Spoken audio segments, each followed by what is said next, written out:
if you get an egg, and you put them into a boiled pot of water, what eventually happens to the egg? Oops. It gets really, really hard. It gets this hard shell. It's like, right? And eventually stays in too long, it'll implode, right? But if you get a potato and you put them in a boiling pot of water, what happens to the potato? Softens. Gets all soft, it just crushes and turns into mush. But if you get a teaspoon of coffee and you put them into the boiling pot of water, what happens to the water? It dissolves and it becomes coffee. It'll completely transform the water, right? And people can always make that decision. And they can make the decision to be like, okay, I'm going to expect my environment to change so I can change. Yeah, the water's still boiling water. The water is still that. Yeah. And you can be the egg and you can let the environment crush you.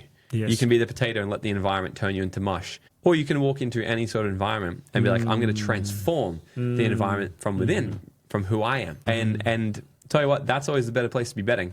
Because you can't always control the environment around you. But if you can control your internal environment, your internal identity will actually transform your reality. Right? If we can actually change the way how we see ourselves, we'll change our own reality.